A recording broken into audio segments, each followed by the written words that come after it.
Gold trusted gold buyers. మీరు తాకట్టు పెట్టిన బంగారాన్ని విడిపించి ఈ రోజు ఉన్న మార్కెట్ ధరకు కొనబడును.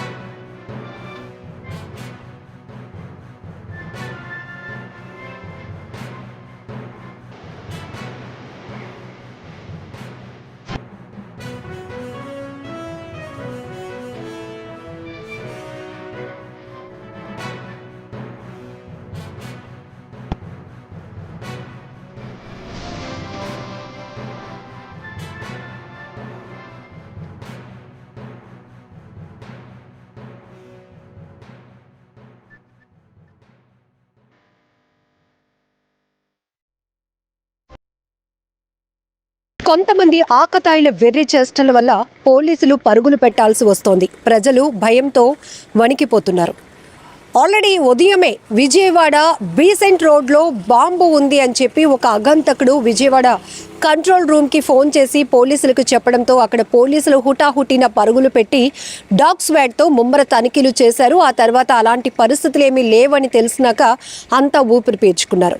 ఇది జరిగి కొద్ది గంటలు కూడా గడవక ముందే విశాఖపట్నానికి సంబంధించి ముంబై విశాఖ ఎల్టీటీ ఎక్స్ప్రెస్కు బాంబు బెదిరింపు కాల్ ఒకటి ప్రతి ఒక్కరిని పరుగులు పెట్టించింది. జీఆర్పీ పోలీసులు, టాస్క్ ఫోర్స్, అలాగే జనరల్ పోలీసులు కూడా సంయుక్తంగా డాగ్ స్క్వాడ్తో సిద్ధమయ్యారు. ముంబై నుంచి వస్తున్నటువంటి ఎల్టీటీ ఎక్స్ప్రెస్లో బాంబు ఉందని చెప్పి ఒక అగంతకుడు ఫోన్ చేసి చెప్పడంతో ఇమ్మీడియట్గా విశాఖ చేరుకున్న వెంటనే ట్రైన్లో అయితే ముమ్మరంగా తనిఖీలు చేయడం జరిగింది. అయితే S2లో డాగ్ స్క్వాడ్ ఒక అనుమానిత బ్యాగ్ని అయితే గుర్తించడం జరిగింది. ఆ బ్యాగ్ ఓపెన్ చేసినప్పుడు అందులో బట్టలు, సబ్బులు, ఒక వ్యక్తి యొక్క ఆధార్ కార్డు కూడా గుర్తించారు పోలీసులు. ఆ ఆధార్ కార్డు డీటెయిల్స్ చూస్తే యూపీకి చెందిన శ్రీరామ్ తివారీగా తెలుస్తుంది. మొత్తానికి అక్కడ ఎలాంటి బాంబు దొరకకపోవడంతో అంతా ఊపిరి పీల్చుకున్నారు. సరే, కానీ ఒక బ్యాగ్ అనుమానితంగా ఉండడంతో కూడా ఇమ్మీడియట్గా పోలీసులు అలర్ట్ అయ్యారు. అక్కడ తనిఖీలు ముమ్మరంగా చేస్తున్న నేపథ్యంలోనే ప్రయాణికులు కావచ్చు, ఆ ఫుట్పాత్ పై ఉన్నటువంటి వ్యాపారస్తుల్ని అందరినీ అలర్ట్ చేయడం జరిగింది. ఒక్కసారిగా విశాఖ రైల్వే స్టేషన్ నిఘా నీడలోనికి వెళ్ళిందని చెప్పొచ్చు. సో ఇక్కడ విజయవాడ, విశాఖ రెండింటికి సంబంధించి బాంబు బెదిరింపు కాల్స్ అగంతకులు కాల్ చేసి పోలీసులు ఎందుకు ఇలా రాంగ్ ట్రాక్ పట్టిస్తున్నారు, వాళ్ళ విలువైన సమయాన్ని ఎందుకు ఇలా వృధా చేస్తున్నారు, ప్రజలను ఎందుకు ప్యానిక్ గురి చేస్తున్నారు అనేటటువంటి విమర్శలు కూడా వస్తున్నాయి. నిజంగా ఈ బెదిరింపు కాల్ చేసినటువంటి అగంతకులు ఎవరో తెలియదు, కానీ ఇమీడియట్గా వాళ్ళని పట్టుకొని శిక్షించండి అంటూ కూడా పబ్లిక్ డిమాండ్ చేస్తున్నారు. సో ఆ రకంగానే దానిపై కూడా పోలీసులు ఆరా తీస్తున్న పరిస్థితి. ఇంతకీ ఇప్పుడు ఈ అనుమానిత బ్యాగ్లో ఏదైతే ఆధార్ కార్డు దొరికిందో యూపీకి చెందినటువంటి వ్యక్తిది, ఈయనే కాల్ చేసి చెప్పాడా, లేకపోతే అతను ట్రావెల్ చేస్తూ ఆ బ్యాగ్ను మర్చిపోవడం వల్ల ఎవరో ట్రైన్లో ట్రావెల్ చేస్తున్న వాళ్ళు ఆ బ్యాగ్ని కొంత అనుమానించి పోలీసుని అలర్ట్ చేశారా? ఈ కోణంలో కూడా కేసు దర్యాప్తు కొనసాగుతోంది. లేదు అంటే అసలు ఎందుకు బాంబ్ వీళ్ళు ఎలా డిక్లేర్ చేసుకొని బాంబు బెదిరింపుతో కాల్స్ చేసి ఇట్లా రాంగ్ ట్రాక్ పట్టిస్తున్నారు అనే దానిపై కూడా పోలీసులు ఆరా తీస్తున్నారు. ఇక్కడ చూడొచ్చు, ఒక్కసారిగా అటు విజయవాడ, విశాఖ రెండు అలర్ట్ అయిపోయాయని చెప్పొచ్చు. ఎందుకంటే డాగ్ స్క్వాడ్తో పోలీసులు సిద్ధంగా ఉండబట్టి క్షణాల్లోనే దాన్ని ట్రేస్ చేస్తున్నారు. లేకపోతే అక్కడున్న స్థానికులు కావచ్చు, ప్రజలు కావచ్చు, ఎంత ప్యానిక్ అయిపోతారు. ఇప్పటికే సిచ్యువేషన్స్ ఎలా ఉన్నాయో మనం చూస్తూనే ఉన్నాం. ఎక్కడైనా ఉగ్రదాడులు జరగటానికి అవకాశం ఉంది. ఈ బాంబ్ బ్లాస్టులు జరగటానికి కూడా ఆల్రెడీ ఇక్కడ ఉంటున్న వాళ్ళే కుట్ర పన్నుతున్నారు. ఇప్పటికే వాళ్ళని పోలీసులు కస్టడీకి తీసుకోవడం జరిగింది. NIA నిఘా ద్వారా వాళ్ళని పట్టుకోవడం జరిగింది. ఇదంతా దేశవ్యాప్తంగా సంచలనం కలిగిస్తున్న ఈ కేసులు నడుస్తూనే ఉన్నాయి. ఆల్రెడీ అక్కడ యూట్యూబర్ మల్హోత్రా కేసు కావచ్చు, ఇక్కడ విజయనగరం తెలంగాణకు సంబంధించిన సిరాజ్ సమీర్ని ఇద్దరిని కస్టడీలోనికి తీసుకొని వీళ్ళు ఇంకా ఎక్కడ బాంబ్ బ్లాస్టులు చేయడానికి పన్నాగం పన్నారు, ఎలాంటి కుట్రలకు ప్లాన్ చేశారు, ఇంకా ఎవరెవరు టీం మెంబర్స్ ఉన్నారు, వీటన్నింటిపైన కూడా కస్టడీకి తీసుకొని ఒకవైపు NIA కావచ్చు, కౌంటర్ ఇంటెలిజెన్స్ అధికారులు, అలాగే విజయనగరం 2 టౌన్ పోలీసులు వాళ్ళని కస్టడీలోనికి తీసుకొని విచారణ కొనసాగిస్తున్నారు. 7 రోజుల పాటు కూడా విజయనగరం జిల్లా ఫస్ట్ క్లాస్ మెజిస్ట్రేట్ కస్టడీకి ఇచ్చింది. ఇదంతా నడుస్తున్న కేసులు. ఇప్పుడు ఇంకొక వైపు ఒక్కసారిగా ఆగంతకులు ఎవరో పోలీసులకి కంట్రోల్ రూమ్లకి కాల్ చేసి అక్కడ బాంబు ఉంది, ఇక్కడ బాంబు ఉంది అని చెప్పి బెదిరించి అక్కడున్న స్థానికుల్ని పరుగులు పెట్టిస్తున్నారు. పోలీసులు కూడా ఎంత హడావిడిగా, ఎందుకంటే ఇక్కడ ఉన్న సిచ్యువేషన్ అలాంటిది. వాళ్ళు క్షణాల్లో అలర్ట్ కాకపోతే కనుక చాలా పెద్ద ప్రమాదాలు జరగడానికి అవకాశం ఉంటుంది. కాబట్టి ఉదయం విజయవాడలో కూడా అంతే, బీసెంట్ రోడ్లో బాంబ్ స్క్వాడ్ అక్కడికి చేరుకొని అక్కడ ఎలాంటి అనుమానిత వస్తువులు కానీ బాంబ్స్ కానీ ఏవి దొరకకపోవడంతో అప్పుడు అంత రిలాక్స్ అయ్యారు, ఊపిరి పీల్చుకున్నారు. అప్పటి వరకు కూడా స్థానికంగా ఉన్న వ్యాపారస్తులేమి అందరూ షాప్స్ క్లోజ్ చేసేసి అక్కడి నుంచి వెళ్ళిపోవడం, స్థానికంగా ఆ రూట్లో ఎవరిని ప్రయాణించకుండా పోలీసులు బారికేడ్స్ పెట్టి అక్కడ స్టాపర్ బోర్డ్స్ పెట్టేసి ప్రజల్ని అలర్ట్ చేయటం, ఆ తర్వాత ముమ్మరంగా తనిఖీలు చేయటం, ఇదంతా ఒక టైం.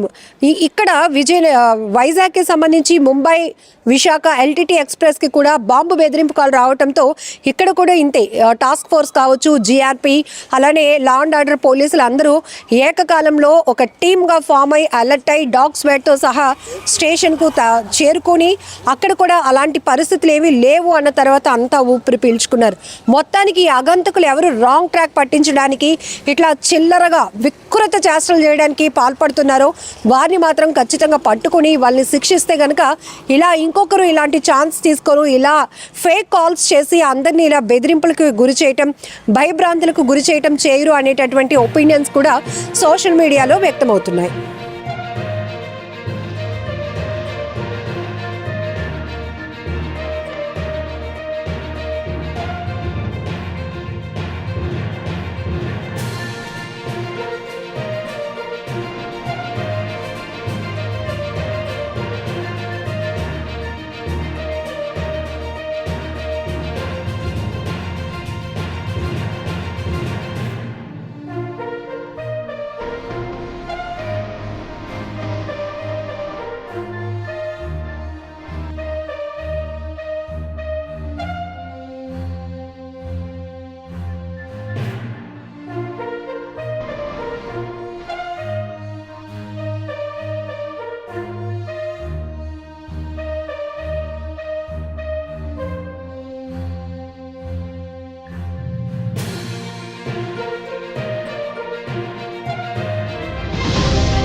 నిజంగా ప్రస్తుతం ఉన్నటువంటి సమాజం దేనికి ప్రయారిటీ ఇస్తుంది? ఆర్థిక సంబంధాల చుట్టూ మాత్రమే తిరుగుతోంది. మళ్ళీ ఎన్నికలంగానే చాలా విరక్తి కలుగుతున్నాం. మంచి అనిపిస్తుంది కదా, లేడీస్ కూడా ఛాలెంజింగ్ జాబ్స్ చేసినప్పుడు చాలా బాగుంటది. ట్రాఫిక్ అసిస్టెంట్స్ గా నియమించిన ట్రాన్స్జెండర్స్ అందరితో సాల్యూట్ చేయించుకుంటున్నారు. ఫుడ్ డెలివరీ ఇవ్వటానికి వెళ్ళినటువంటి డెలివరీ బాయ్ అనిల్ పై కళ్ళ ముందు